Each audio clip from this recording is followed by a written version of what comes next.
So there you go. A little bit of history on Cedar Point names, their supernatural identities. Pneumonica is stepping in with a little bit of extra supernatural lore. And you know what? I dig it. This is why you all are an amazing community.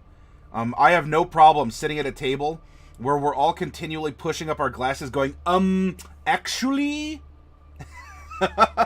Because that's one of that's a fun way to learn through a little bit of competition, right? I mean, who says a hag can't also be a werewolf? Yeah. Hey, take a look at some of the hag models, and you could probably use them as a lycanthrope. Come on, camera, focus. There we go.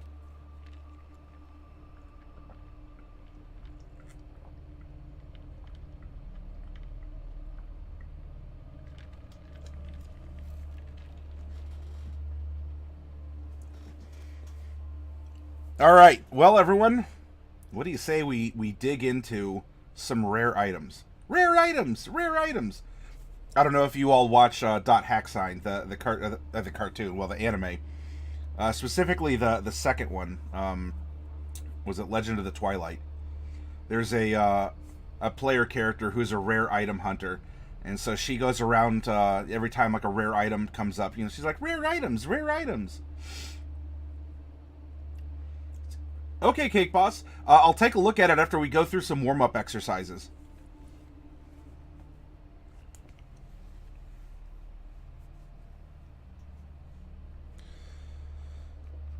All right, well, class, come on now, class.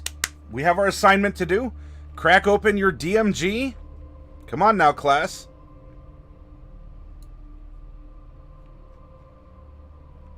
Remember, we're going to use our charts, everyone.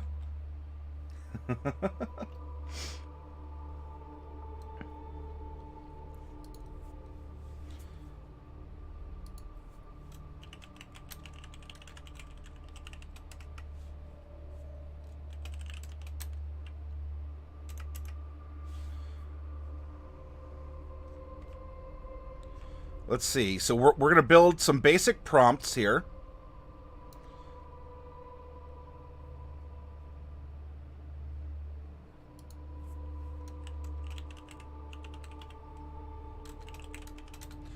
What are we making? Its intended use, a detail from its history, a minor property, and a quirk. Then we're going to have the name of the item. We're going to have the type of the item. And then we're going to have our descriptor. Now let's make this a little bit more readable for you all.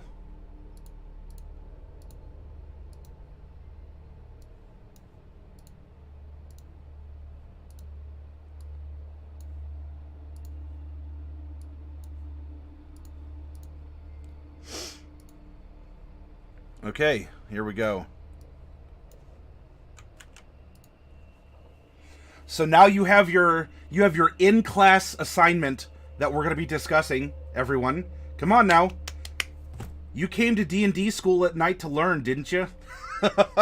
Here I am as some kind of D&D professor now. The Lugaru, better termed the Sukuyant, is actually a ball of energy that puts on skins at night to assume identities. Since it can't tolerate sunlight, it wears the corpse of an old woman by day. Ooh. Well, Pneumonica, if you want to keep that in mind, you know what we're going to be building next week? Because we're in the actual lead up, right? I mean, tomorrow will be our final session of this week. We come back and play on Tuesday, and therefore, we have Wednesday, Thursday, Friday, and Saturday to make some monsters, right? We're talking about spooky stuff, supernatural stuff, and our build-up to Halloween. We had our Oktoberfest. We had our painting to celebrate the colors of autumn that are coming out all around us. We're making magic items. And you know what? I'm kind of in the mood to make monsters this coming week. And if you keep that in mind, Pneumonica, maybe we can actually make a Lugaru. Chance of Undertale bonus streams. That will be completely dependent on external circumstances. I don't necessarily try to avoid streaming on as a bonus. It just depends on what's happening that evening. If I still have some work to do, I keep hinting that there's a side project I'm working on in my spare time, which is absolutely true. But it's super secret tech right now, so I haven't really talked about it much on stream. Hey, Diadems! Is it Tuesday yet? It will be soon. Look, we're closer to Tuesday than not. Saturday? Well, let's see. 1, 2, I guess 3 going back. 1, 2, 3. No, oh, we're at the midpoint.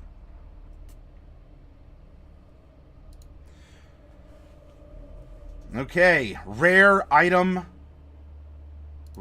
creation. Now, we have our prompts. So if you're playing along at home, you can set something up yourself that is this easy.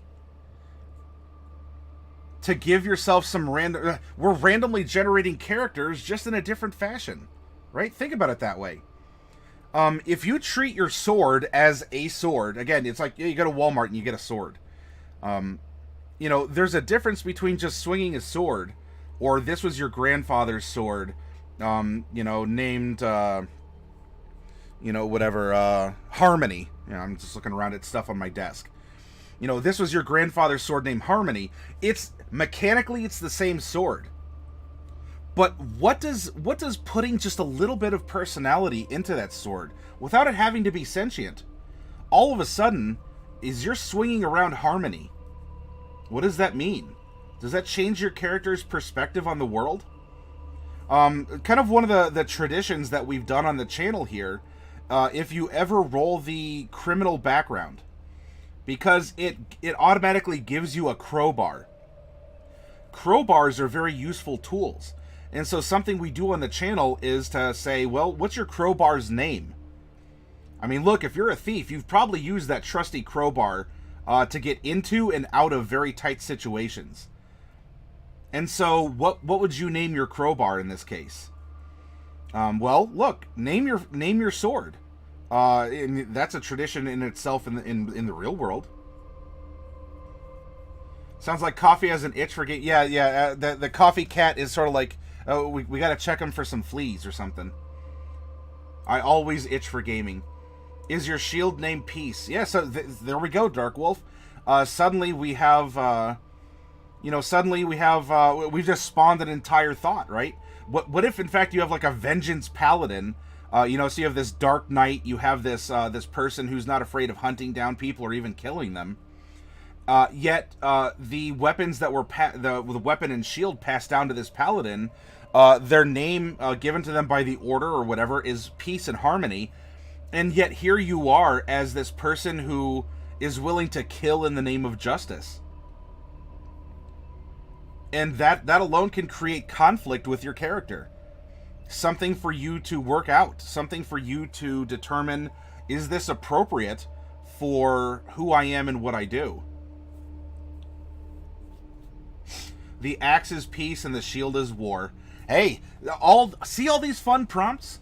We're imagining characters, and now off of that, we're imagining societies and legacies. We're imagining traditions. And it's all... I mean, that sort of stuff doesn't necessarily get put into the DMG or the player's handbook. But it's just one step sideways.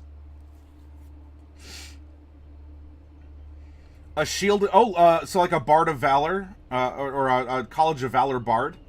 A shield and sword bard with harmony and melody. Wouldn't that be something? Or two swords? Yeah, I mean, dual wielding exists. And wouldn't that be something? You go into battle and you clang, clang, clang.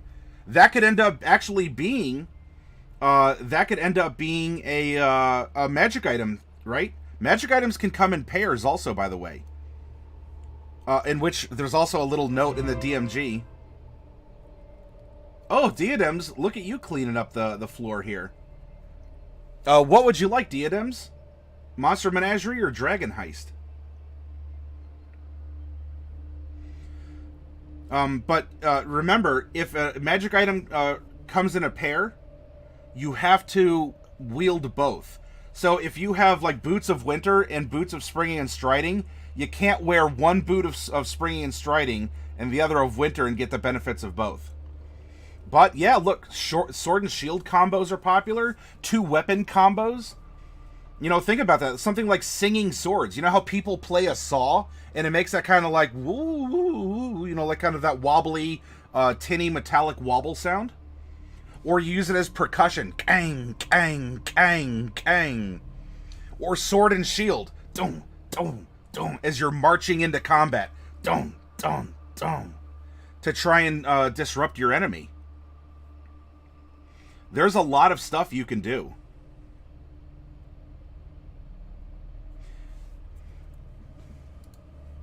Diadems, Mr. Diadems, if that is your real name, what would you like, sir?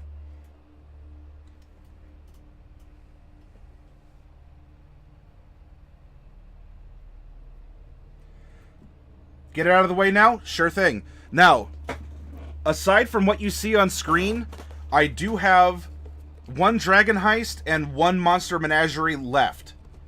So after I remove the 2 in the box, I will have 1 more Monster Menagerie left over. Dun, dun, dun, dun. And thank you very much for your support there, Diadems. We'll see what you pull.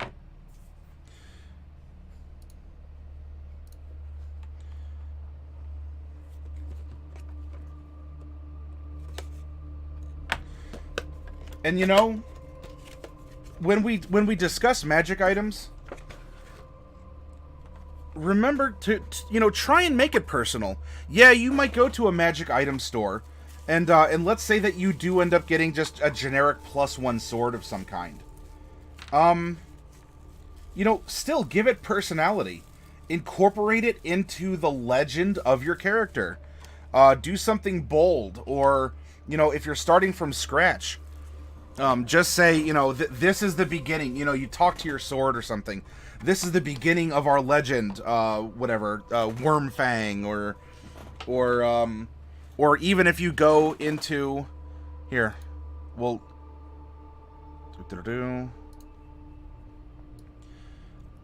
so you get a periapt of wound closure, right?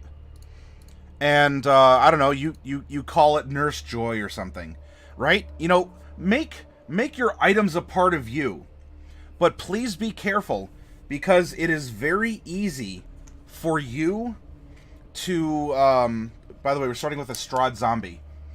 It is very easy for your character over the course of a campaign to suddenly become the bearer of magic items instead of the hero that he or she actually is. So if you ever start talking about your character, Dryad is next. Active camo, by the way. If you ever start talking about your character, oh yeah, she's a paladin, but I have this really cool sword, and I have this magic armor. All of a sudden, are we talking about a paladin with thoughts and feelings and reason? Or are we talking... Here's a satyr. Or are we talking about a living weapon rack? And suddenly the story and the character is about the items. Diadems, you have a very Fey-heavy box. Yeah, you have 1 undead, but you have a satyr, you have a dryad, and a centaur. Hey, Forsaken, welcome. So, Diadems, let me know which item you want out of the box. A satyr, a dryad, a centaur, or a Strahd zombie.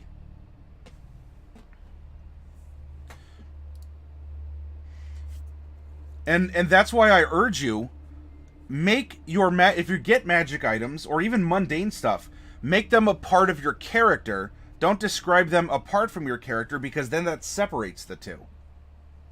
The centaur. Very well. A centaur for Diadems.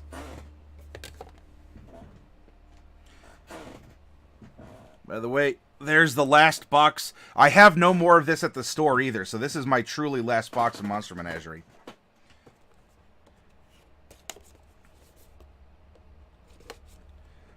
So welcome aboard, Forsaken. We're going to get going with some rare items. We're going to randomly generate them, and or at least some aspects of them, and then we are going to do some critical thinking about what kind of an original magic item can we create at that tier. Pneumonica says, one thing I liked about Ravenloft was the game's tradition that all magical items have some kind of curse, perhaps minor. A +1 dagger is much more interesting when it's the Knife of the Rising Sun, with the defect that if you use it in combat, you will be awake at sunrise, even if it breaks up your sleeping. Yeah, Pneumonica, well, I haven't played, in the Ravenloft setting, but I mean, going through cursed items, and that's something that we're definitely going to be getting into tomorrow. We'll look at some different ways that we can curse an item, and so again, hold those thoughts over, Pneumonica. You're brimming with them. Your brain is hopefully not literally on fire. But yeah, you know, we can talk about curses. Some of them are subtle. Some of them are major. Some of them are cosmetic. You know, every time you draw the sword, the hilt bleeds to remind you that blood is on your hands. It doesn't really affect anything mechanically. It's not going to make the sword slip out of your hand, but it can still be a curse. Only really affects you next sunrise. It's an interesting quirk. Yeah, exactly, Pneumonica. Coffee Cat, I like to imagine Mordecai's short swords are very visually similar to each other, since they both came from Mask of Flowers. Yeah, so each of the, you know, a country might have an overall style of sword. Look at, look at the swords throughout history, or, you know, look at the katana out of Japan. Yet the different makers in a different city might have a different style or a decorative fashion sense. All right, diadems. Hey, I haven't seen one of these in a while. We're starting off with a fairy dragon. A fairy dragon. After that, we have an awoo. Awoo!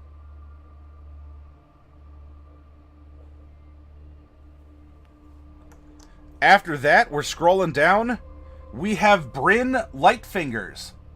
Speaking of possible bards that are sword users, Bryn Lightfingers.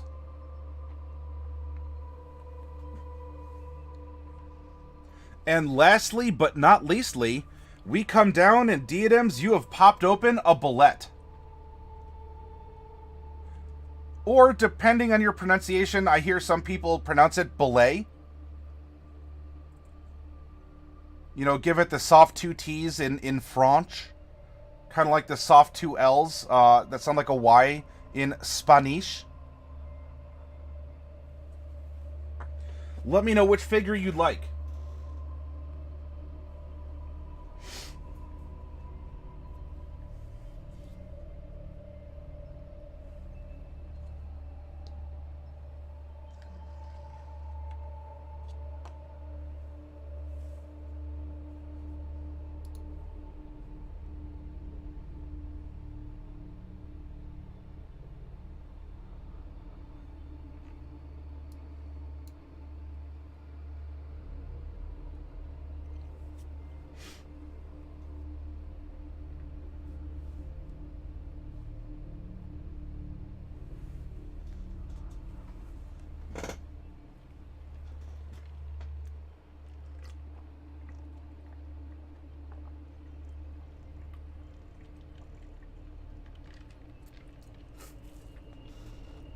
Diadems wants the awoo.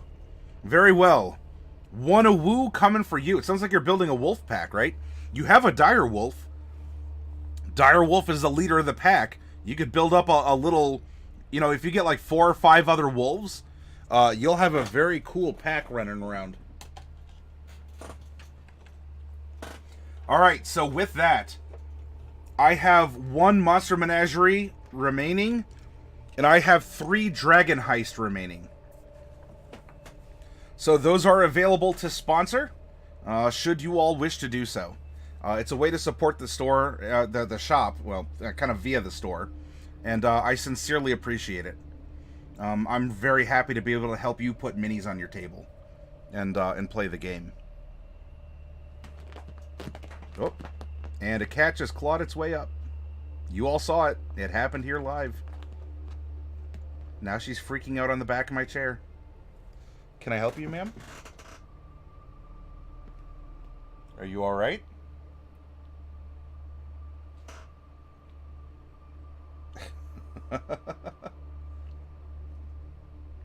Ah, so Diadem's the pack grows at 2.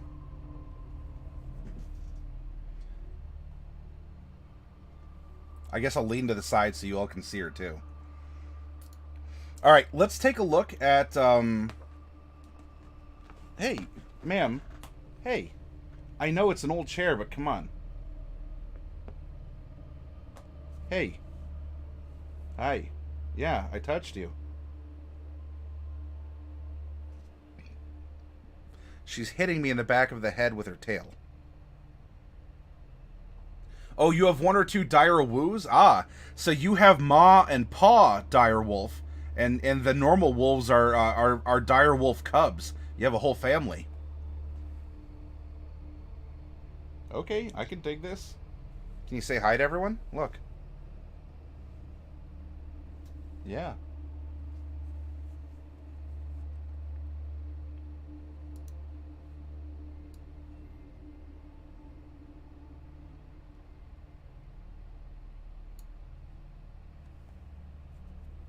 Hey, come here, look.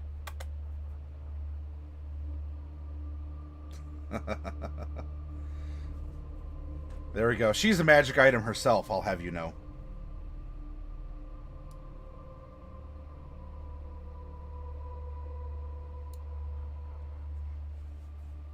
Alright, let's take a look at some rare items.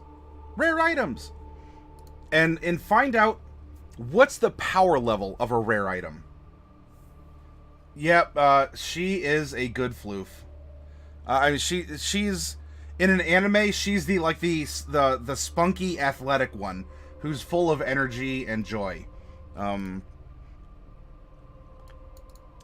She may not be the most cuddly, but she'll definitely still make you smile. All right, so we have just a random page, a Mace of Terror.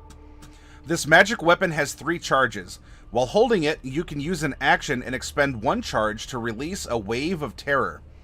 Each creature of your choice in a 30-foot radius extending from you must succeed on a DC 15 Wisdom saving throw or become frightened of you for 1 minute.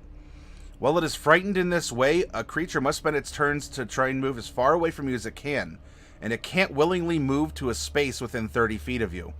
It also can't take reactions. For its action, it can use only the dash action or try to escape from an effect that prevents it from moving. If it has nowhere it can move, the creature can use the dodge action. So this is effectively turn undead, just without the undead restrictor or the ability to destroy a creature. So now we're looking at class features that are on a stick. In this case, quite literally. A Mantle of Spell Resistance.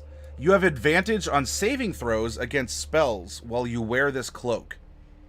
This is a rare item because it is... Or the Fear Spell. Oh, well, is the Fear Spell a radius? Or I thought Fear Spell was you point at something. It could be a radius. I don't have the spell loaded in my brain right now. But that's true. So it's a higher level spell on a stick. In fact, let's check it out. Why not? Dun dun dun. Disintegrate. Finger. Fear. 3rd level illusion. Range. It is a 30-foot cone. So you're close in that regard.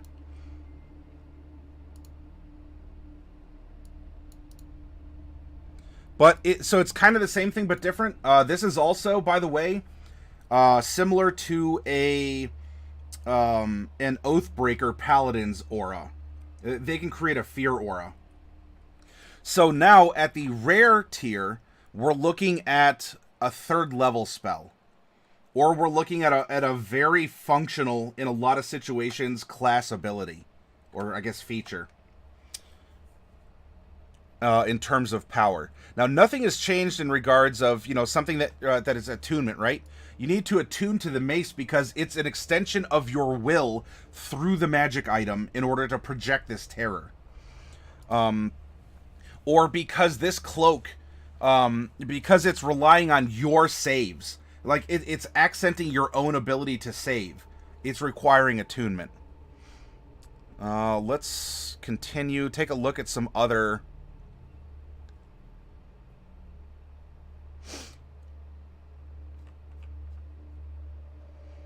A necklace of fireballs. This necklace has 1d6 plus 3 beads hanging from it. You can use an action to detach the bead and throw it up to 60 feet away. When it reaches the end of its trajectory, the bead detonates in a 3rd level fireball spell, DC 15.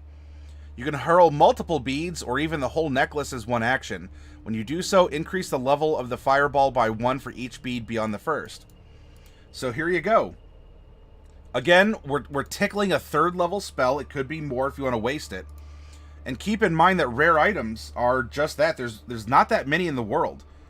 As the DMG indicates, common magic items, it's a potion of healing. Maybe not everyone has the gold to, they might keep it as an emergency reserve. But a family might have one, like a common family might have one potion in reserve to help out in case there's an accident.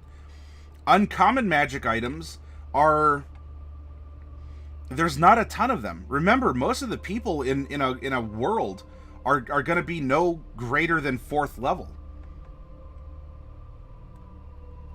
And that's people who might even specialize in something such as being being a town guard with military training, right? To try and track down criminals. Or if you're a super farmer who's kind of like, you're effectively like a barbarian, right? You work the land, you're very healthy and hardy.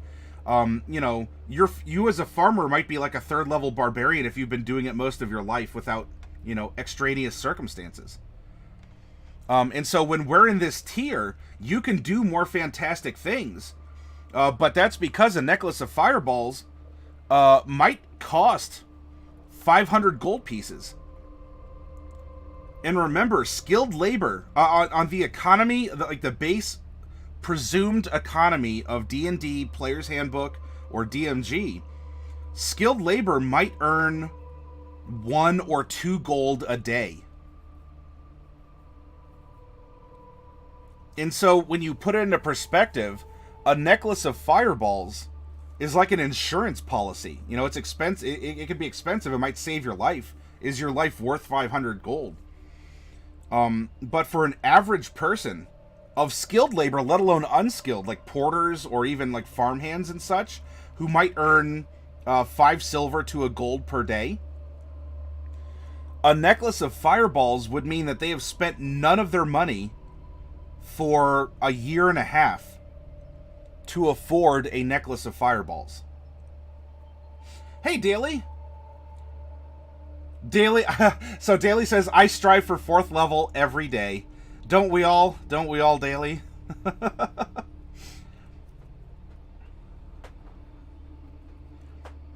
We got to set our goals, right? We hope to someday be an epic level character, but I'll tell you, if sometimes just bonking the daily goblins will take it out of you.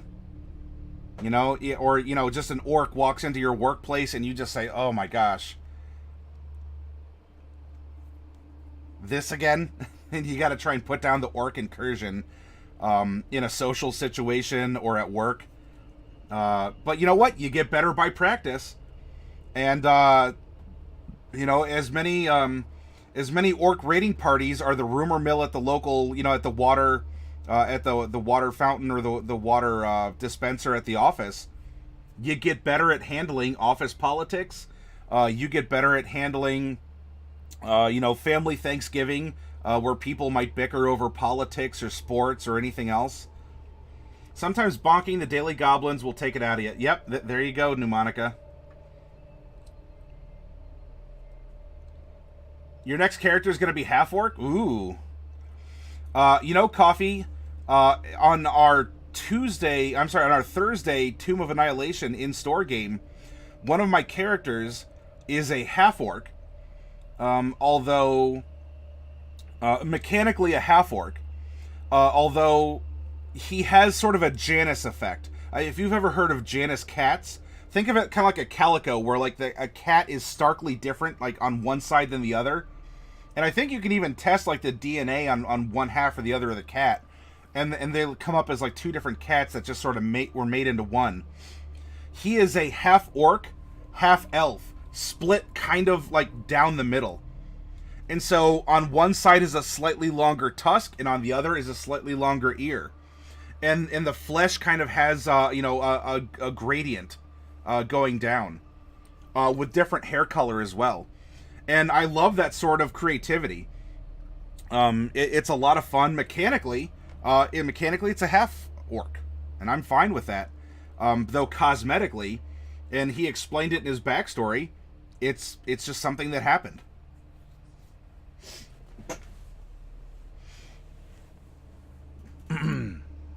A necklace of prayer beads. By the way, so this is specific. Attunement by a cleric, druid, or paladin. Necklace has 1d4 plus 2 magic beads made from aquamarine, etc., etc. It also has many non-magical beads from stones, such as etc. and so forth. 6 types of magic beads exist. The DM decides which type of beads on the necklace. And so here we have a list of spells. So it almost becomes a little spell book for a spell book for a cleric or some other of these. Well, it used to be called spontaneous casting in 3rd edition, but you can sort of fix some spells onto. You can fix spells onto the necklace to expand your repertoire. Right? Once a magic bead spell is cast, it can't be used again until the next dawn. And you look at something like, all right, Cure Wounds, it says 2nd level, Lesser Restoration. So the spell tier is lower, but the mechanical use means that you're expanding the number of spells available to a cleric, druid, or paladin on a per-day basis. And what that means is your paladin can smite more because they can cure through their prayer beads. Your druid can call down a moonbeam more often because they don't have to worry about curing wounds because it's on a prayer bead. And it doesn't count against their spell slots either, so it increases the power of that individual. And so here we have a dramatic effect. Yeah, they're smaller spells, but they're extremely useful, and it overtly increases the power of your character. And so this is the type of stuff that we will be exploring.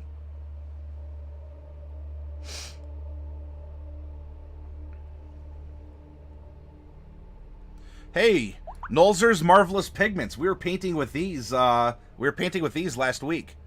He also has some very marvelous figures too that you can look at.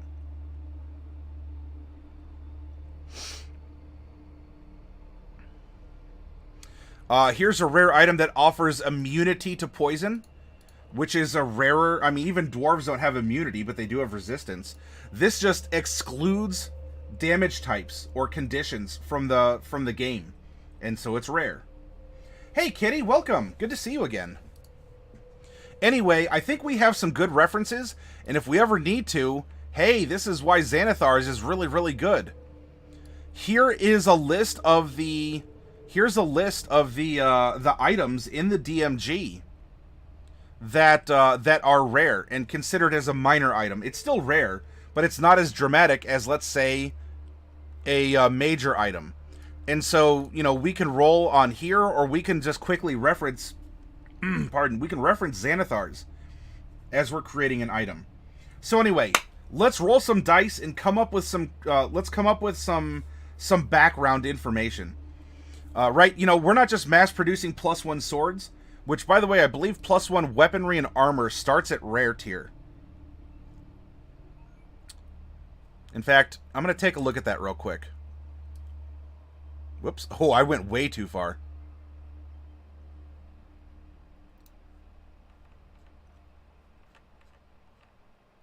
Armor, 1, 2, or 3? Yeah, armor +1 is rare. So, you know, a +1 plate mail, In older editions, you're like, oh, +1. That you get that at like 3rd level. That's bread and butter. Everyone has +1 armor. You know, you can't trip going through a large city, you know, without just like some beggar of the street selling his spare +1 armor and sword. In 5th edition, because magic items, unlike 4th, which it was nice they ended up making intrinsic bonuses, because 4th kind of expected you to have magic items. You are not expected. The game is not balanced around magic items. If you have a +1 armor or +1 sword, you have a good advantage against monsters or against a lot of other NPCs. Hashtag just saying. That is why a +1 armor or sword or hammer or whatever is amazing in 5th edition, and why it's a rare tier item. Because it is just that. Let alone we get into +3 armor is legendary. Again, think back to 4th, 3rd edition. You know, +2, you're like, yeah, that's pretty solid. Okay, I start feeling a little bit more exceptional in the world. And by a +3, you're like, yeah, I'm a solid adventurer right now. I have +3 gear. That'll get the job done. Of course, in 4th edition, everything was expected to go up, so if you didn't have it, you're like, well, you're just some commoner. You don't have a +3, you know, you don't have a +3 rake? Well, you know, get out of here.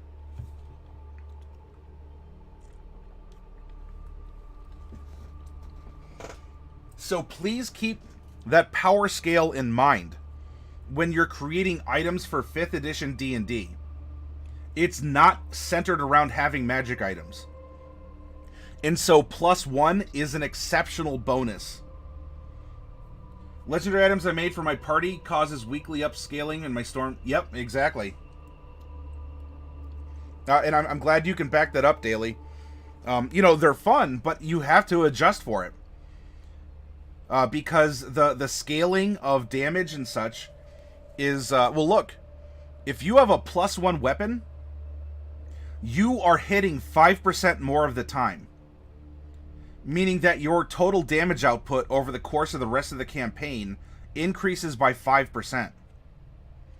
And so now, we can look at statistics in a lot of different ways. Let's just say we have a party of 5. They all have a +1 weapon. Overall, there is 20% more hitting.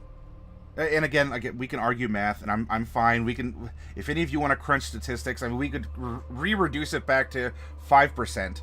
But let's say that we have 5% across. I guess it'd be 25%, right? 5 party members at a 5% bonus. You know, there's 25% more hits and 25% more damage.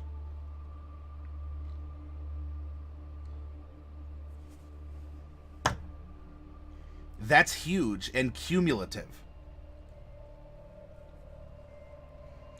So anyway, I mean, this is a good boundary for what we're thinking. Now, in rare tier, we can consider +1 weapons. And not all weapons, not all magic weapons will necessarily even give you intrinsic. In fact, let's one more, entertain me for one more moment here. Let's take a look at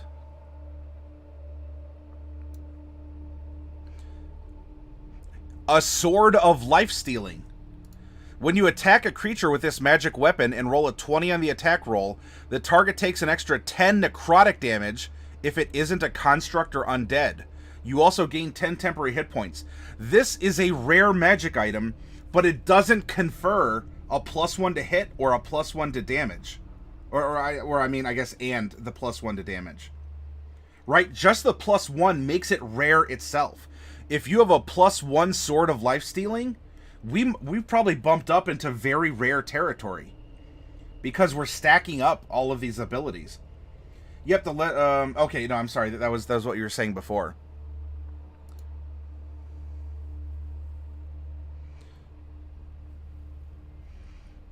You know, you'll see on the weapons in the DMG that just because it's magical doesn't confer automatically.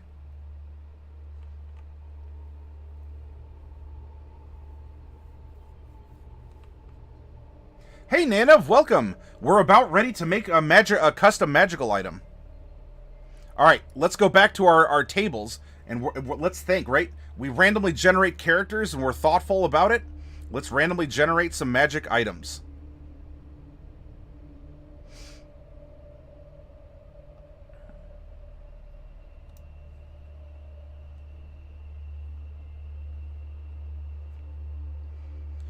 Okay, what are we making? I'm going to roll a d10, and we're going to go through the various types of items that exist for, different slots on a character. I'm not going to roll for scrolls, because that's just putting a spell on a piece of paper. Pardon me. 5. Armor. Potion. 2, 3, 4. So 5 would have been scrolls, but we're going to go to the next item. Oh, we're going to make a staff. Alright, now we know we're making a staff. What was the intended use of this staff, right? Someone made this magic item to do something purposely. Roll a d20, and we rolled a 10. Elemental air. This item is half the normal weight and feels hollow. If it's made of fabric, it is diaphanous. That's a good vocab word.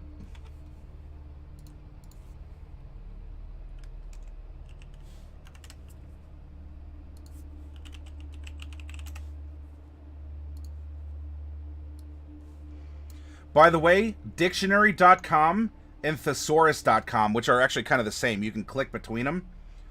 These are excellent pages to have open when you're role-playing.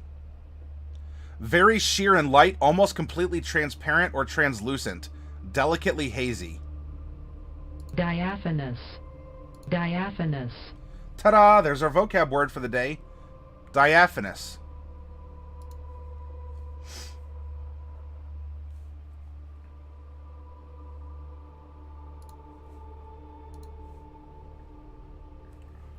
Not to mention that as characters not taking feats, you go up on damage and to hit every 2 or... Yeah, exactly.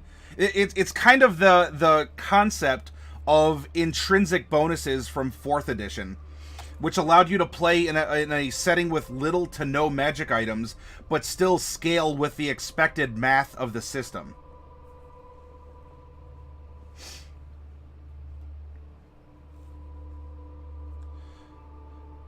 Alright, what is the history of this item? What's something that has happened with this thing? Let's roll a d8. 5 also. Prophecy. The item features in a prophecy. Its bearer is destined to play a key role in future events. Someone else who wants to play that role might try to steal the item, or someone who wants to prevent the prophecy from being fulfilled might try to kill the item's bearer. What is a minor property of this item? And this is going to set a flavor that is going to take us into the full functionality of this rare item. Let's roll a d20. 8. Hidden message. A message is hidden somewhere on the item. It might be visible only to a certain time of the year, under the light of one phase of the moon, or a specific location. And lastly, what quirk does this item have? Again, we're developing the personality of the magic item, even though it may not be sentient. D12. And we come up with 12. Slothful. The bearer of this item feels slothful and lethargic. While attuned to the item, the bearer requires 10 hours to finish a long rest. Or, I guess in the case of a meditating elf, it would be 6 hours.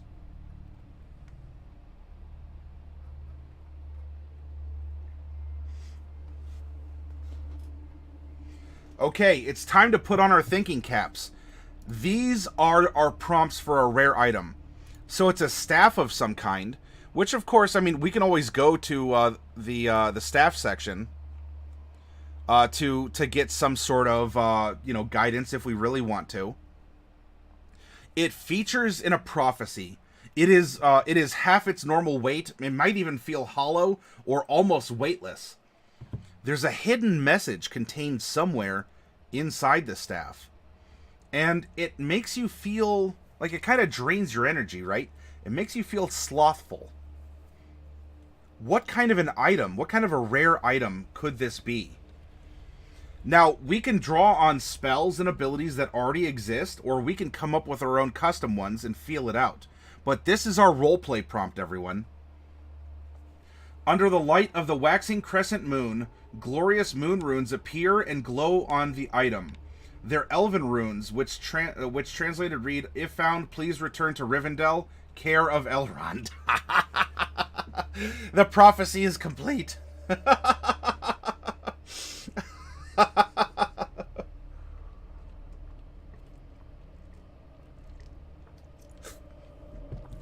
That would make for an awesome common, maybe uncommon, depending if you wanted to put on something else there, like it's shed light. That would be an awesome common magic item, right? You describe this to your players. You know, it's some sort of a prophetic staff. It has, you know, it looks maybe of elven make. It looks kind of gnarled, and they're all hyped up.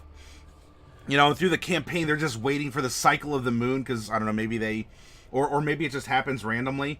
The runes, like, one by one begin to glow as the moonlight slowly sweeps down the staff, and everyone is excited, like around a Ouija board or something, right? As they're waiting for the magic to occur, and as a common magic item, it just says, you know, please return to Rivendell.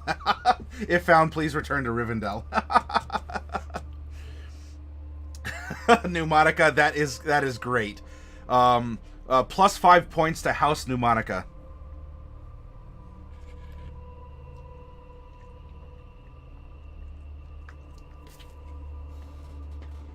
I actually kind of like that here. I'm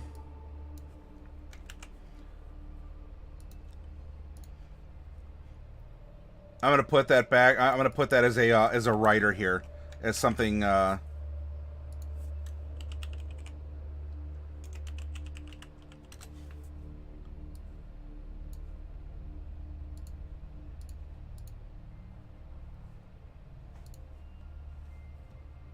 Yep, Pneumatica has the thinking cap on. Okay, so it's lightweight. It's made out of some sort of foreign material. In fact, we might even... It could be made of... it's a staff. Oh! It could be made of the hair of some great beast. And I'm talking great, right? You could pluck a hair or a quill off of this thing, and it would be 5 or 6 feet long. So like a bristle, or it could be some sort of an exotic wood, perhaps, like oddly, it'd be like a balsa wood, except it's actually it's lightweight, but or it'd be like the aluminum, or depending on your pronunciation, aluminium. It could be like the aluminum of wood in some way, strong, kind of flexible, but it's very lightweight for what it does, or like a titanium even, for similar reasons.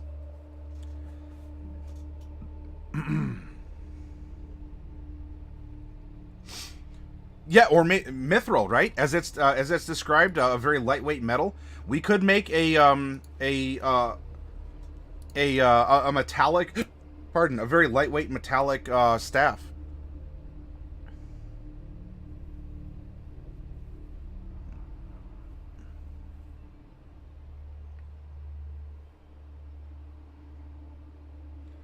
You pronounce it mithril?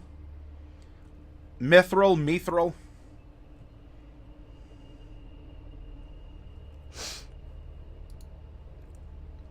Alright, so... Prophecy. Hidden message. The hidden message could be a part of the prophecy.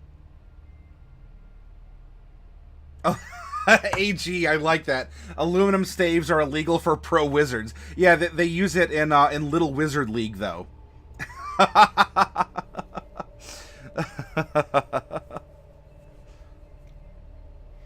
Or it's actually an oaken staff, but someone corked the center of it.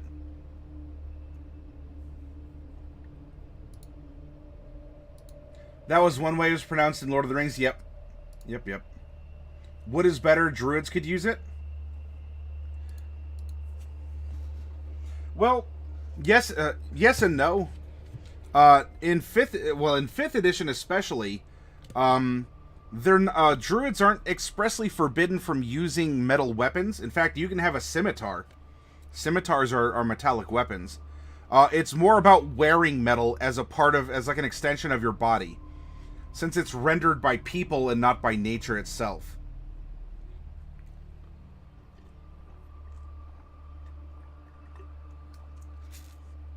Although, in 5th edition, nothing's technically stopping you from wearing metal armor as a druid. It doesn't say you lose your powers like you did in prior editions. So, that's up to you, though. You and your DM.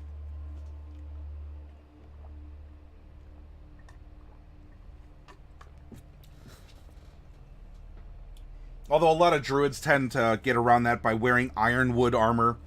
It has the statistics of metal armor, but it's made of wood. And you're like, okay, I get it. Hey, there we go, diadems. You got it. You said it right then and there. So it just depends. Do you want to cut out the middleman or not? Alright, so it's a lightweight staff. It's involved in a prophecy, and it has a hidden message. And it makes you a little bit more sleepy, or it makes you a little even more restless, so you have to rest longer. If it doesn't make you sleepy, on the other end, so maybe it actually confers some kind of a dream that is extending. In fact, we could go with that. In fact,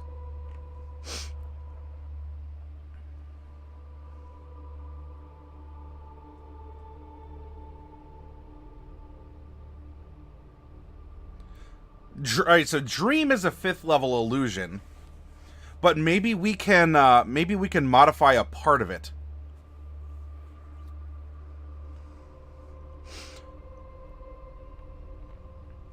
So I don't know. As a working title, maybe we can call it a Dreamstaff or something. We can come up with a fancy name for it. Type staff, rare, requires attunement.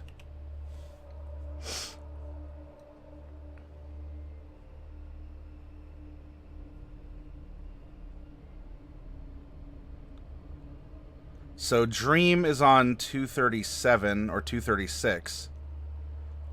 And let's go to Sleep.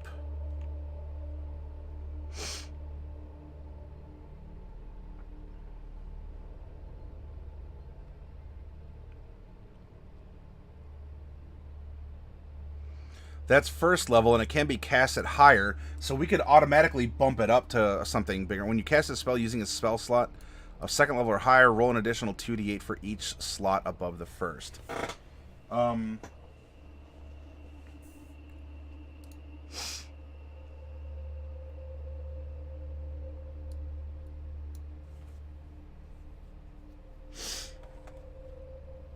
I could see a chaotic druid using metal. Just depends on your DM.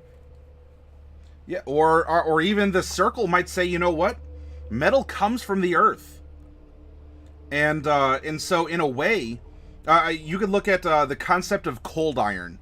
I don't think cold iron is used in 5th edition. Although in prior editions, or in the concept of mythology or lore, cold iron is traditionally an anti-monster, like particularly an anti-fey metal. You know, like how silver is to werewolves and shapeshifters. And the reason it's called cold iron is because it wasn't forged in fires. It was iron that was found and extracted through, water process, or by simply, hitting away the external ore, and then you work the iron in a natural fashion. I mean, it could be on a hot day, or maybe you do it in a volcano, or something if you want to use heat. But it's called cold iron because it's straight from the earth, and it's raw iron. And so that is why it's anti-fey, which is about magic and supernatural, where it's like the cold, hard reality of nature, instead of a super nature. And that's why cold iron tends to be effective against the fey. And so you might be, if you can find a druid who is strong and skilled enough to make cold iron armor for you, you know, by beating it out of just raw ore that exists, because iron is softish. It can be manipulated in certain ways, or again, you might have some druids that live by a volcano, and they process things that way, and it's okay because it's a natural source of heat and fire. There's all sorts of prompts you can use. Note, there's some discussion to be had on the meaning of cold iron. We could say that for a lot of things, but all right, I will add an asterisk, and then look at the footnote down here. This is one interpretation of cold iron.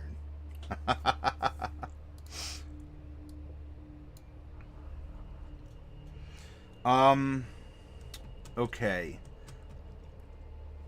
What do we want this to be made from, then? What's something... A Gnarlmare might be a good name for this staff. Why a Gnarlmare? Well, what's your lore, Zulurpai?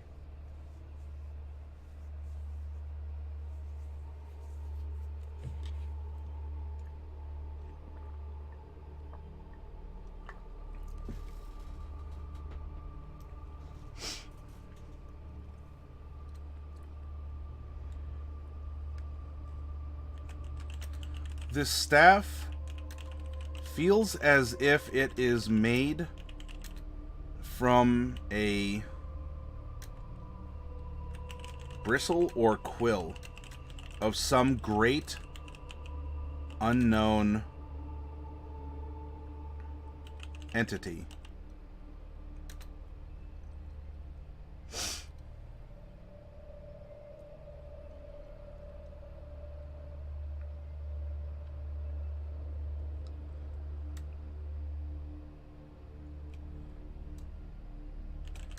The staff has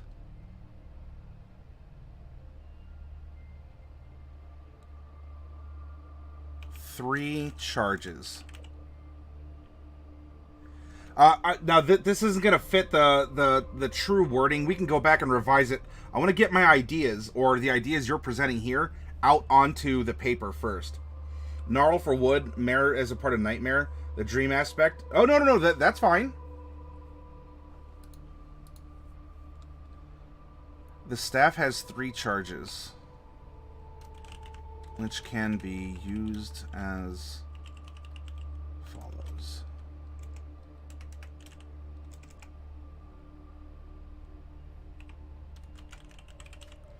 Three charges. The staff casts the dream spell.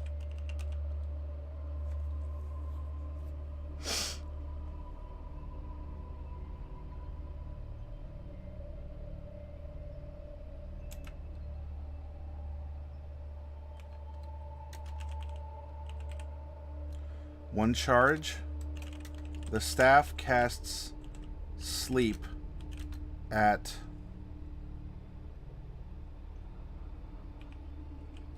third level. Additional charges can be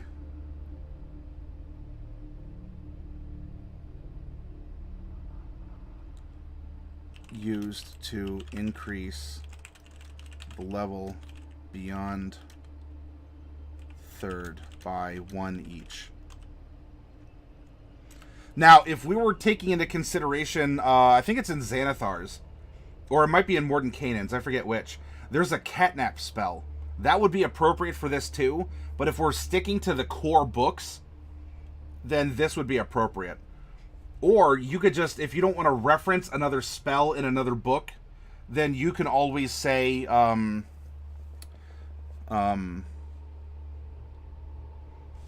one charge,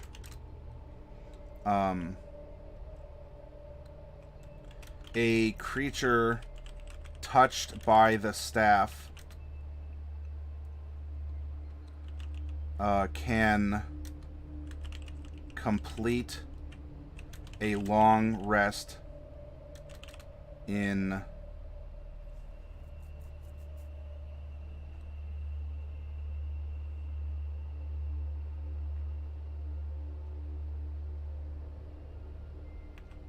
2 hours less than it would normally take, minimum 4 hours.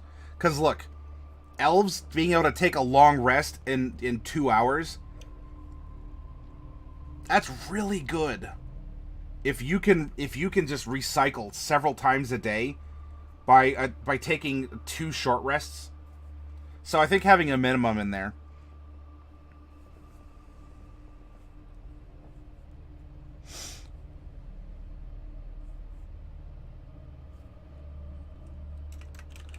The use of any of these options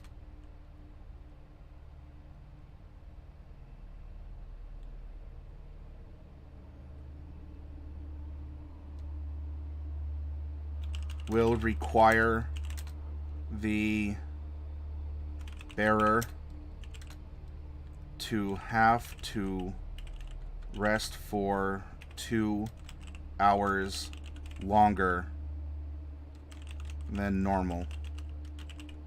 For, well, alright, so this is redundant.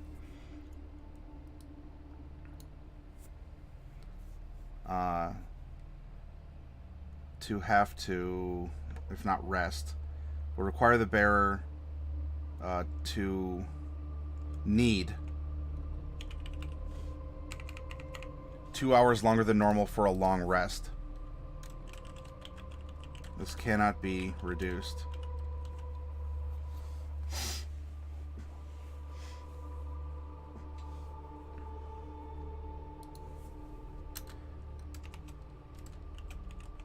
Gnarlmare.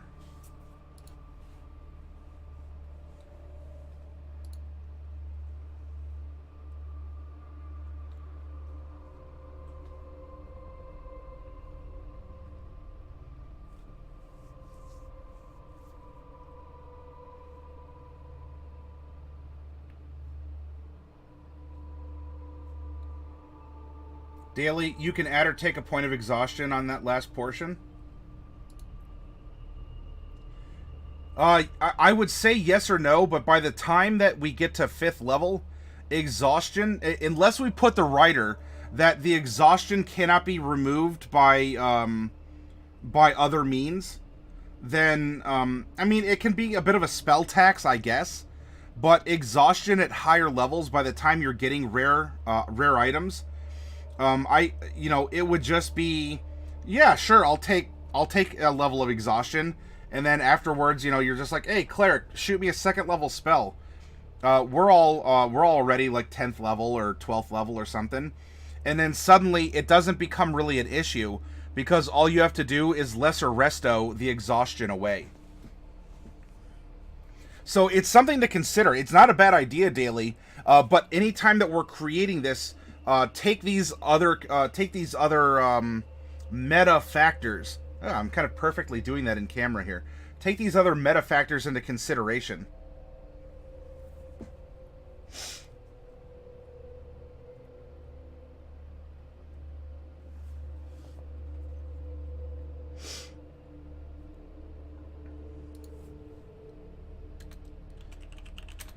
In fact, to even encourage this, during that extra time, the attuned character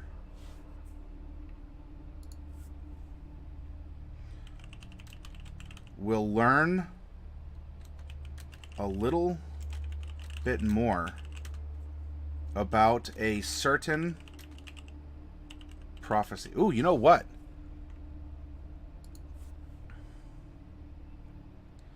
Ooh, you know what? How about, I mean, I like Gnarlmare, Dreamstaff. If we're talking about things that are light, right? Elemental Earth attuned. And we're like, well, so it could be made of a special wood, or it could be like a hair or a quill. Combine the two. The central shaft of a feather is a hollow quill that's also a hair that comes off of a bird. So how about that? From a bristle quill, or I'm sure there's got to be like an official name. Let's just look up parts of a feather.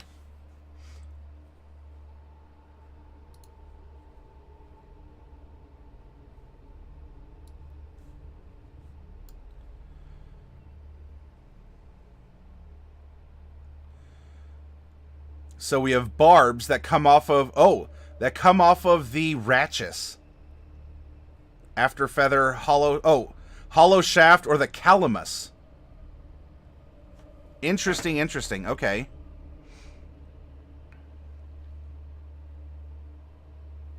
The rachis or shaft, the long, slender central part of the feather that holds the veins. It's like the mast that holds the sails.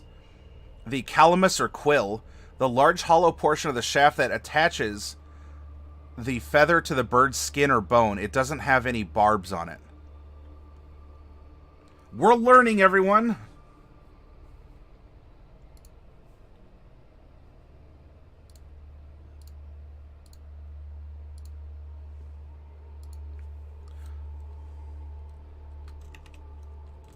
So we can say like quill, calamus, or even, well, it is more filled in. We could even use the term feather or barb or rachis. The rachis staff. The rachis staff. Or the calamus staff. The calamus staff.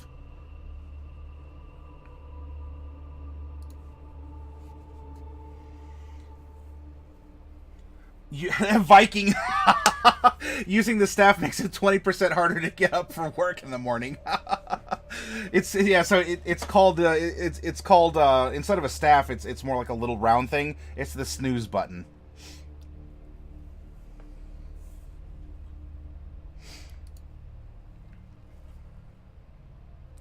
During that extra time, the attuned character will learn a little bit more about a certain prophecy. Again, I'm getting thoughts on paper. We can refine the language, but let's think about it, right? And then we'll come up with flowery names and concepts. We'll learn a little bit more about a certain prophecy related to the game. I know this is meta-phrasing. This isn't the finished, polished version, but to keep things going, I think this is. So, all right. So, using our random prompts up here, a staff it's very lightweight. It could be hollow. Revolves around a prophecy. There's a hidden message. The attuned character will learn a little bit more about a certain prophecy related to the game. Revealed bit by bit. So there's a hidden message that can only be accessed. A hidden message about a prophecy that can only be accessed by using the staff, which is making you more lethargic, kind of like what Viking said. It's making you a little sleepier, right? You're in this snooze phase of your long rest, and during that time, you're at least rewarded with a little bit more info, a little bit more info, a little bit more info. And so this does have some mechanical stuff. In fact, it might even give the sleep spell a little bit of love. A lot of people don't like the sleep spell. But if you get it for free, quote unquote, it might see more use. Or the dream spell can be very handy. And by the way, if you're making references here, lowercase italics mean that you're talking about a spell.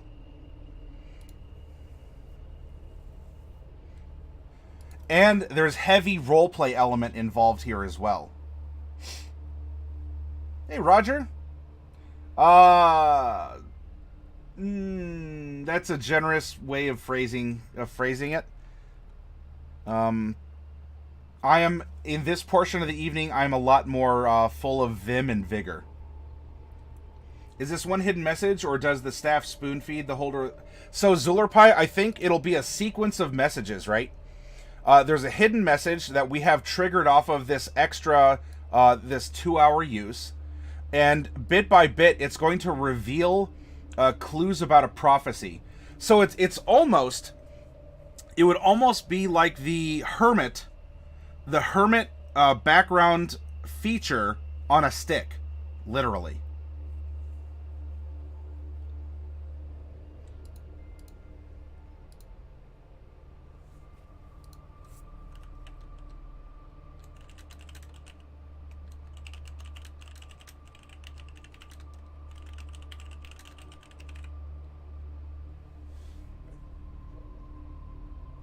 The staff casts $1 nightmares every Tuesday. Great Cthulhu lies not dead but dreaming. When the stars are right, Roger Twy. Yeah, the staff casts $1 nightmares every Tuesday. Yep, come for the role play, stay for the $1 nightmares. Be sure to tip your local a woo.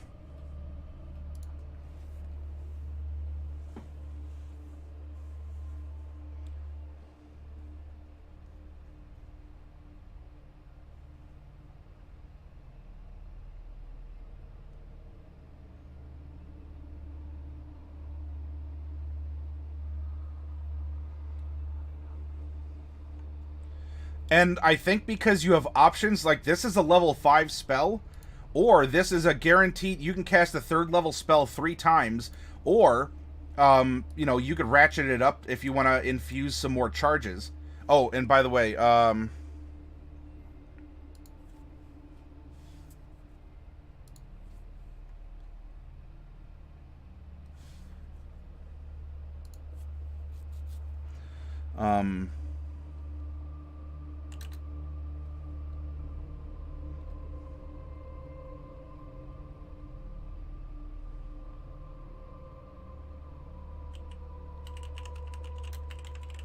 I don't know, like refilling every midnight.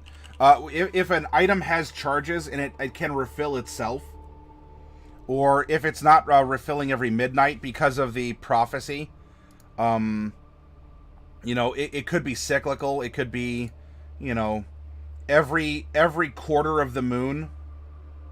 So it'd be kind of a weekly thing. I don't know if that would bump it from rare to uncommon if we're restricting it a little bit more. But if we just say refilling every midnight, let's say, then I think it's still in the solid rare tier of items. I imagine the staff has a puzzle built in, like a Rubik's Cube, that you have to solve every day to get the new message. The puzzle changes after each time it's solved. I would hate such a staff. Many might. That's a good idea for a very creative DM and or a very open-minded party. I don't mind that idea, Zulerpie. Though I guess to put it as a default setting onto a magic item, it'd be kind of a wink and nod, kind of a fun thing. But I think there's many DMs who might not be as creative unless you also offered a series of puzzles as a supplement to go along with it as DM notes. Just the mention of puzzles makes me want it infinitely more. I love puzzles. See, so Viking, if you did this, then what you can do is take Zulerpie's idea, and so where it says the attuned character will learn a little bit more, right? That's generic language. And so just come up with a series of like 10 puzzles. Each will unlock a clue, and there you go. Katie Sue is here. Thank you so much for the raid, Katie Sue. Here, let's give a little bit of love. How was your game? I saw you were streaming, but I didn't have enough time before I had to go live in order to come in and say hi. I'm very sorry for that. I had a last-minute errand to run, and but I hope your game was a lot of fun. And Katie Sue is a part of the conspiracy, everyone. Dun dun dun. But it's awesome to see you. Thank you so much for that raid. That puzzle idea could be good for a dungeon rather than an item. An NPC gives the party a puzzle answer, only to find the dungeon had made a new puzzle. Katie Sue, OMG, so much family drama. Missing dad showed up. Other PC got engaged. Oh, this is gotta decompress. Yeah. Katie, do what you gotta do.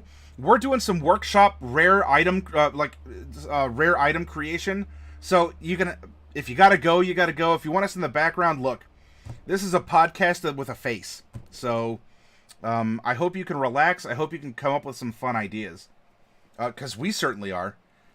Zulerpie, Viking, Pneumatica has thrown out some stuff here. I mean, we're all in this together to put some really cool stuff. Oh, by the way, I'm sorry I missed AG's offering when we were talking about Cold Iron. Yeah, 5e dropped a lot of DR types in previous editions, and in Pathfinder, you have DR overcome by alignment, magic bonus, Cold Iron, Silver, Adamantine, weapon damage type, part of the simplification. Yeah, I think they just made it Adamantine and Silver are the metallic or sort of material DR types.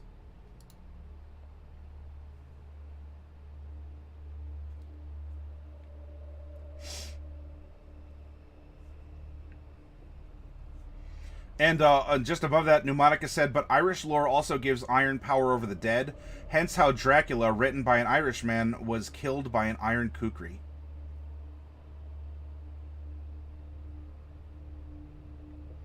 And AG was talking about druids and being penalized in prior editions. Sorry, I missed those, everyone. I must have gotten on a soapbox. Yeah, the golf bag of weapons mostly went away. Alright, yeah, lurk away, Katie Sue. Be well. Otto says, I've done a few riddle puzzles in my game. A crystal did that psi damage on an incorrect answer. Yep. I had something similar happen in one of my most recently run dungeons. Not for the Tuesday game. But for any of you here for the Tuesday game, I haven't put you through a riddle or a puzzle yet, as I have with my my at the tabletop players. So be warned. Hey, Nadpoo, welcome. Okay, next up. Oh, I controlled, I copy-pasted that heart in for Katie Sue here. All right, so let's... I guess we'll just do this. Control-C. We'll do one more... sort of random prompt, and then we'll go and sort of dip into an idea and make one from, I think Cake Boss had put some up here in our Discord.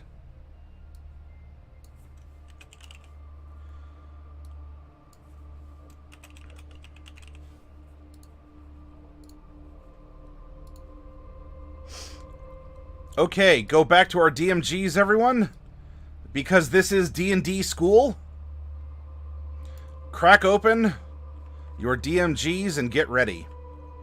What type of an item are we going to make next? Let's roll a D10. 7.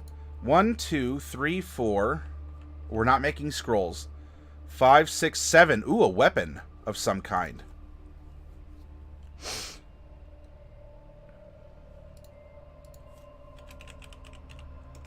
So we have a weapon. Its intended use. So when this was made, what was it made to do? Let's roll a d20 and find out. Well, we technically started the week with an artifact. With a legendary sentient artifact. To kind of go over everything that could be possible. But I'm not opposed to making an artifact on Saturday. Intended use opens skulls violently. Its intended use, undead. The item incorporates imagery of death, such as bone. Hey, so Roger Twy, or intended use from Viking. It might be to crack skulls. The item incorporates imagery of death, such as bones and skulls, and it might be crafted from parts of corpses. It feels cold to the touch. And we could have this be pro-undead, anti-undead, something along those lines. It could be it could be the club of stop hitting yourself, and it's just simply made from a zombie's arm, and it's very effective against taking down zombies. But you have to activate it when you're in battle by saying stop hitting yourself, as you're hitting a zombie with another zombie's arm. Okay, history. Let's roll a d8. Something has happened in history with this item. Yeah, apply directly to the forehead. Intended use, seeking romance. 7. Ooh, sinister. This item is linked to a deed of great evil, such as a massacre or an assassination. It might have a name or be closely associated with a villain who used it. Anyone familiar with the item's history is likely to treat it and its owner with suspicion. Hey, Wolf Monk. It would be just as ironic as using a wooden club or quarterstaff against a treant or a twig blight or some other plant creature. Otto says cast Nightmare on a target when you hit it on a failed Wisdom save. We might be able to incorporate something like that. Zombie arms are pretty sinister. It could be like a life stealer. Preserve fingers of liches, a wand of sorts. Well, yeah. Well, wands are their own thing, so we're looking more for we're looking more for a traditional weapon that has magical properties. But you know, if you want to call like a dagger, like a lich's index finger, point, point, point, we can do something like that. One of my players has their left hand under the command of Tiamat. We joked that his right hand would go under Bahamut and they'd fight. Alright, a minor property. This is going to help give us a direction. Lich Hand's... Oh, an even more sinister form of a Hand of Glory. Which those, throughout history, like our own IRL history and legend, are very interesting. In D&D terms, it lets you wear a third ring. Well, I guess depending on the version. Alright, a minor property is a D20 roll. A 10. That is language. The bearer can speak and understand a language of the DM's choice, while the item is on the bearer's person. Hey Josh, a hunted executioner's axe. The thumb war is real. The spells in the fingers make it sound like a mini beholder head. Oh, each with a finger stalk. So like chill touch and like whatever. Like well, Toll of the Grave is an extended spell in a splat book to keep it core. But yeah, that would be interesting.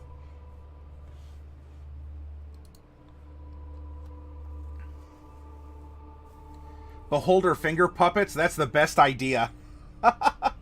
Right? So, yeah, so you have 10 fingers. You might have 10 well, I don't know, depending on the species. You might have less. You might have more. Wouldn't that be something, though? A little beholder puppet as a magic item. You know, ba ba ba ba ba. You know, when your hand opens up, it's an anti-magic cone, and then, you know, from the other fingers you manipulate. As someone grinding some WoW while watching, I'm dying thinking about having stuff like that in WoW.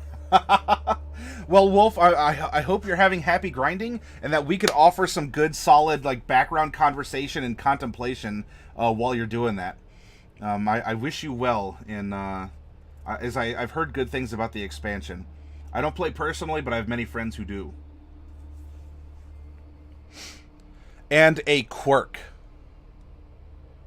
Let's roll a d12. And we get 10. It's possessive.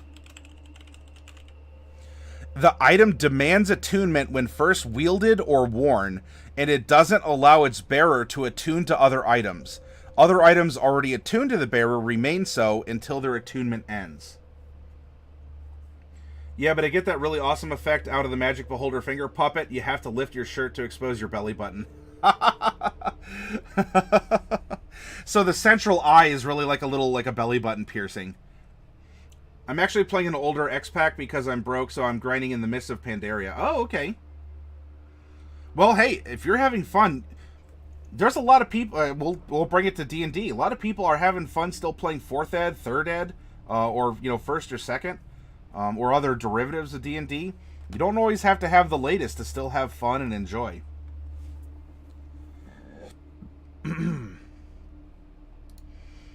Alright, so we have to come up with a weapon of some kind. Its intended use is against or for or somehow related to the undead. It has a sinister reputation as some kind of a tool for death or assassination or some sort of a curse. It has a property of language, and it is possessive. One of the first things that comes to mind is, well, it's a yandere weapon, right? No other items or people can have the person I'm attuned to. But I'm thinking that there might be some kind of a ghost that is inside of this dagger. And so perhaps, and I'm open to ideas over here. I mean, you all have a lot of fun stuff about diadems. I'm reading what you're saying at Hi Josh, about beholders and disintegration rays and all this other stuff. With a rare item, we're talking about a level 3 spell or some other abilities. What if? So it can be used like a Death Cleric ceremonial knife. It could be used as a holy symbol to a Death Cleric. And we can even make a note here, right? Can be used as a holy symbol by a Death Cleric. Maybe something repurposed, a whip made from a hangman's noose, an axe made from a guillotine blade.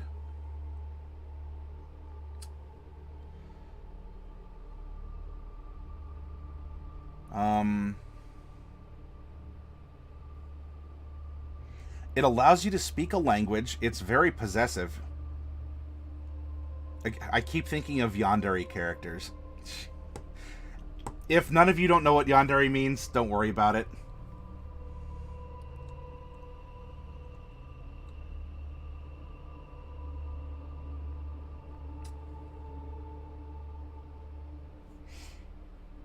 A whip that's from like a...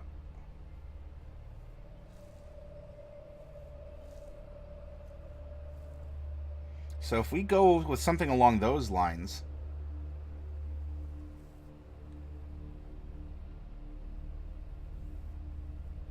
Okay. How about this? Roger, let's go with this as a base idea.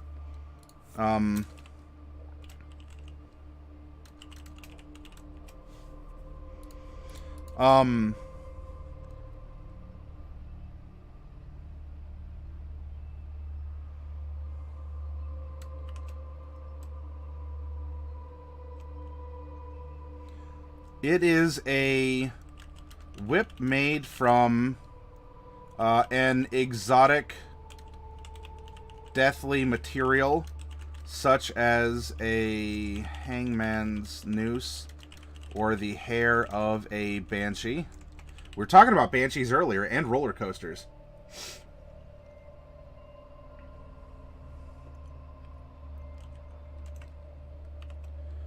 Let's take a look at some third level spells such as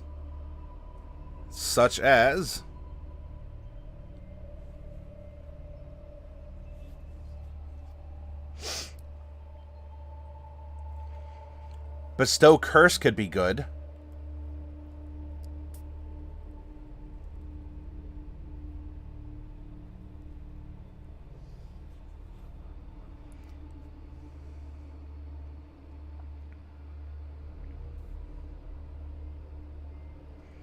Vampiric Touch also.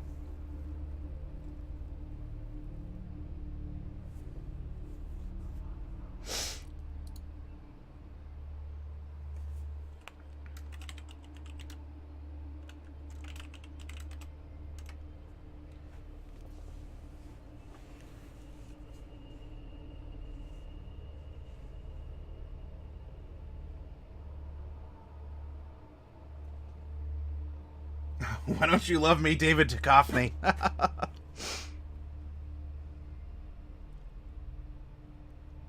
Animate Dead, Bestow Curse, Feign Death,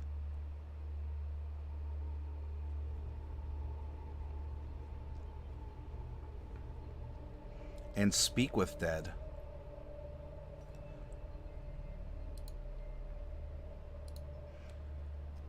So if we go intended use undead, has a sinister reputation. Oh! I remember what I was going to look up.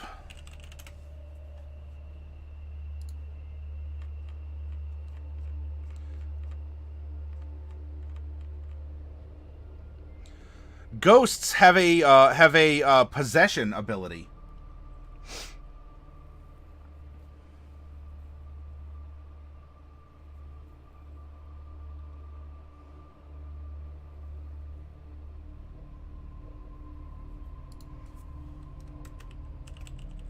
Possession on hit once per day as per ghost in the monster manual.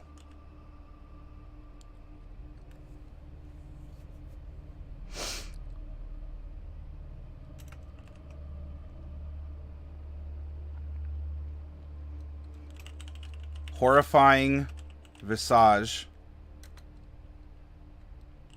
on hit once per day as per ghost in the monster manual. It was named Cupid's Rainbow Embrace. You rolled a d8 for what element the bow fired. Oh, I like that. I made a cursed bow that compelled the user to hug the intended target. I like that. Ghosts are the 9/10 of the law. There was talk about Speak with Dead being thematic to this. We can incorporate something like that. Raise Undead, Lich King, anyone? So if this was made from the hair of a banshee or by a noose used to hang someone, these could be infamous figures to give it that sinister history. Obviously, there's an undead use to this. So there's a ghost that has been made from or involving, and that will grant you the language of the person who is inside of this item. And this person is quite possessive once you sort of attune to it here. A Death Cleric can use it as a holy symbol. It's a whip made from an exotic deathly material, such as a Hangman's Noose or the hair of a Banshee. And we can give it a couple options here. I kind of like if we make it, the person that's inside. Bestow Curse, can be used. Or even Speak with Dead. But maybe it's Speak with Dead through through something or another. But casting a spell in that case, I don't know if that could be fun. I don't know if that'd be as thematic, is actually using the whip to then, if it causes a wound, the ghost can attempt to infiltrate the person who was just hit through the wound.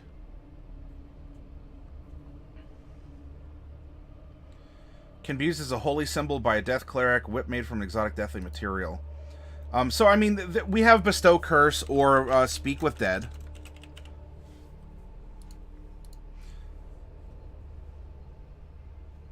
Or, if not once a day, once per long rest.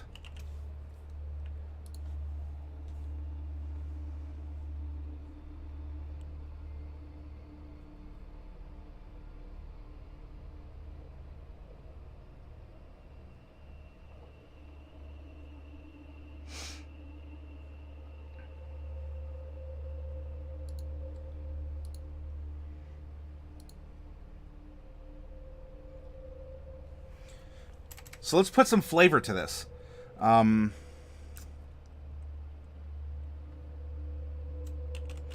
Made from the deathly remains of a notorious figure. It possesses the whip.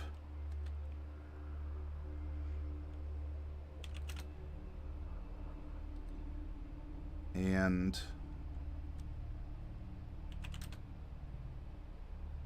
I guess in this case we're making a semi-sentient weapon?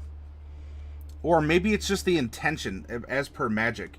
The intention of the ghost is still there. But maybe the ghost is passed on, or it's just a necrotic energy that's a... I mean, I don't want to say illusion. That is an illusion as per illusion. But it is the remains of a ghost even. When a zombie comes along, you must whip it.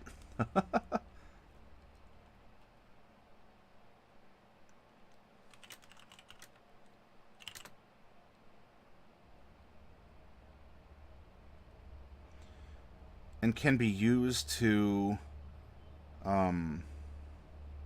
made from the deathly remains of a notorious figure, it possesses the whip and can be used to act as a host to the apparition inside.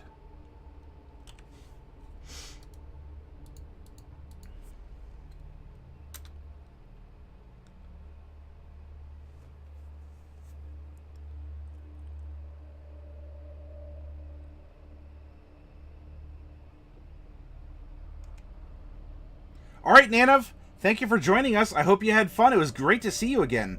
Have an awesome Saturday.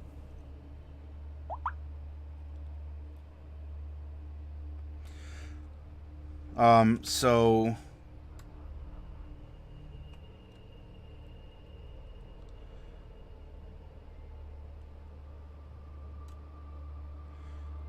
so it'll be treated, like, as per whip.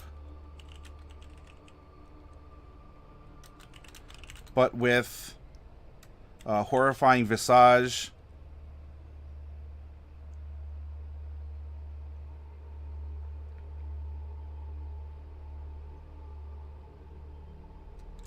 Or as per whip, but can, instead of damage, replace it with one of the following effects. DC 15. 15 is more in line for a rare item. Horrifying visage and possession. Recharge. We could put it on a recharge.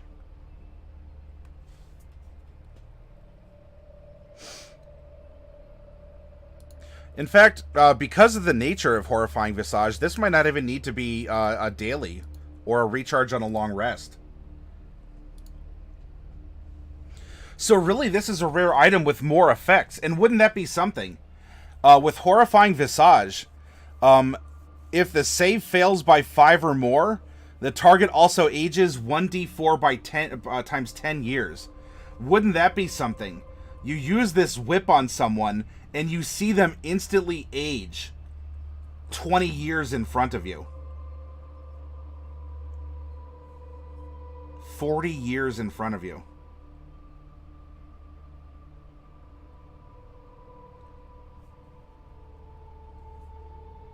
That said, that could be a kill in some instances.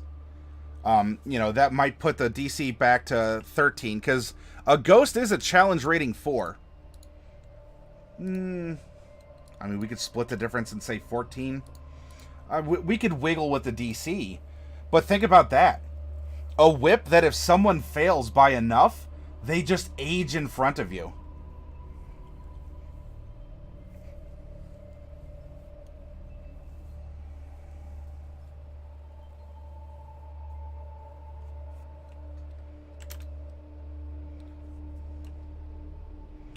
As long as a target is possessed by the entity in the whip, neither Horrifying Visage or Possession can be used again.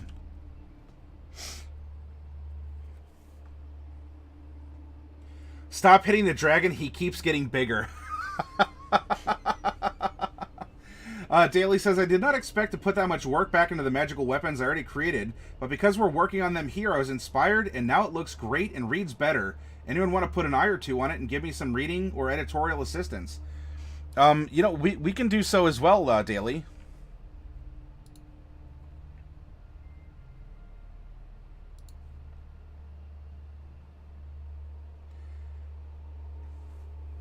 Age years times years, the missed con DC.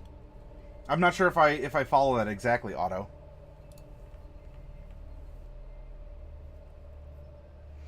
So here, again, it's a whip. Hi, hi, Joyce. Hi, welcome. Good to see you.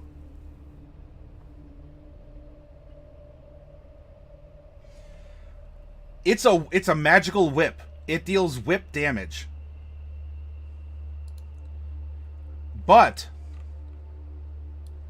because of what it was made from, it has a very spiteful presence to it. And so the whip itself can act similar to a ghost. The ghost of some notorious person, right?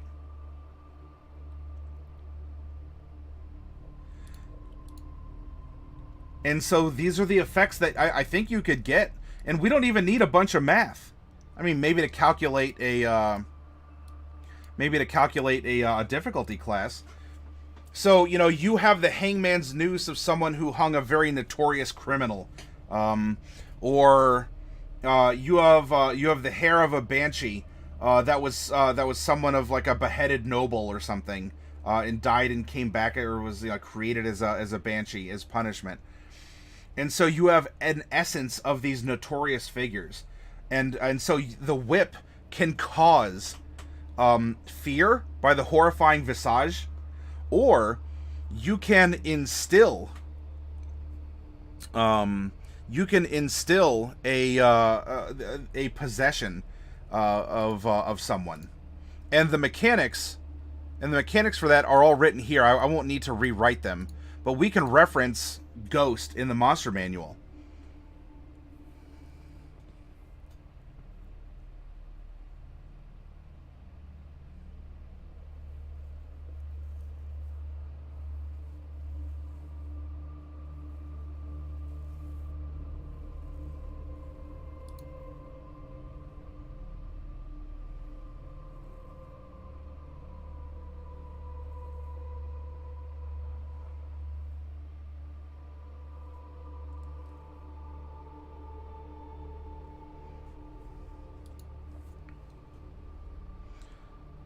The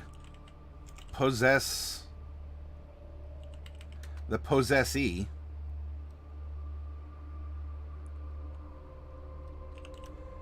is under the possessee's actions are under the control of the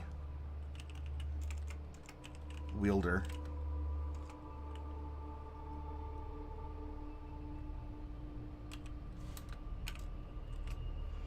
So in this way, you know, it's a little bit like summoning, right? You know, there's a rare staff that can just summon an earth elemental that's under your control as per the spell. In this case, you're kind of summoning, or at least instilling control temporarily over another monster or a character or something along those lines. And in fact, there might even be a... Well, no, if it's just so that's a humanoid, but a horrifying visage can affect each non-undead creature. So there we go.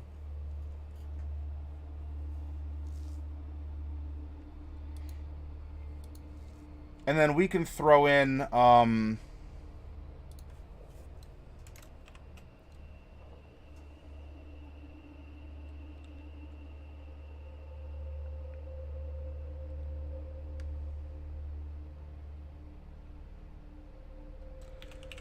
when the weapon is coiled around the head of a creature, it can allow the bearer to cast Speak with Dead once per day. How about that? Right? Because there's a condition on Speak with Dead anyway, that the corpse, or at least the ability to speak in some form or fashion, still has to be there. And so whether it's hair or a noose, if you put the whip around an appropriate remain that you can already speak with, as per the spell, it'll give you a free casting of it once per day to channel the information from the corpse up to the wielder of the whip.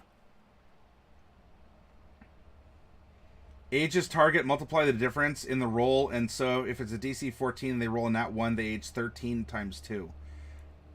You could do it that way, Otto, although I think that's a little bit extra math than... I'm not opposed to it, but if we're going by the concept, it's a lot easier to just say 1d4 times 10, or some other very quick and easy math reference. That way, the combat flows, and we don't have to subtract and do a lot of calculations like that. I'm not against your idea. I don't want to poo-poo it. That's very creative, Otto. In the streamlined language of 5th edition, then it's something to consider. These are our custom magic items. If you want to run this as such at your tabletop, I'm not going to lose sleep over it.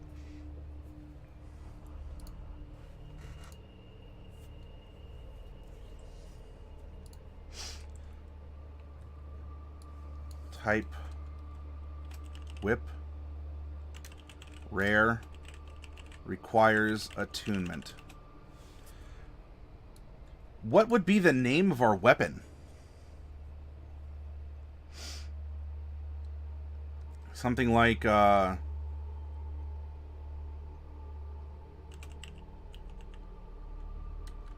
Ghost Tether?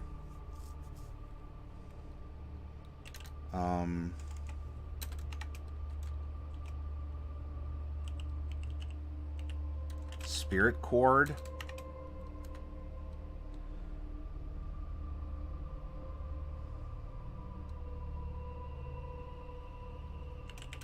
The Last Lash.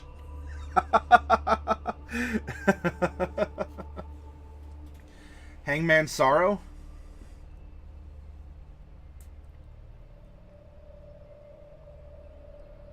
The Cool Whip?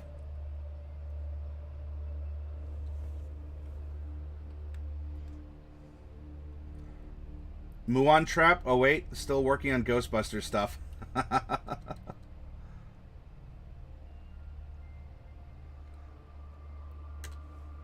Yeah, I mean, it could be something like a Ghost Trap. Because there's one that's that's inherent in the whip. And look, all you need is someone from the EPA to come and shut down your containment matrix in your whip, and the spirit will escape and it'll become disenchanted. And that'll cause a lot of problems.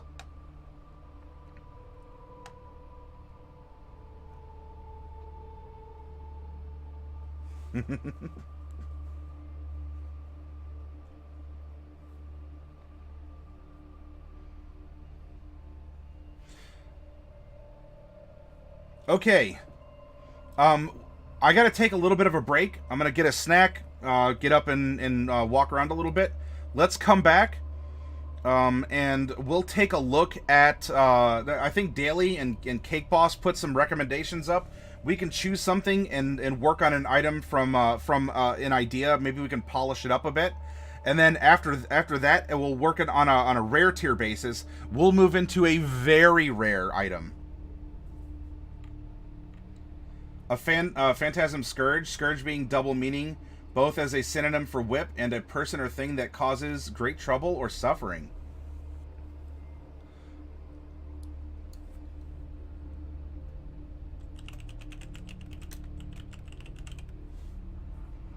Dead Man's Tether? Yeah, something like that could work too.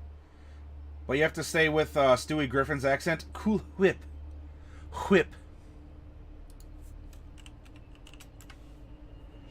Alright, let's take a 10-minute break. We'll come back. We'll cap off our rare section. And then we'll move into very rare magical items. I think these have been extremely creative. You all have some amazing ideas here.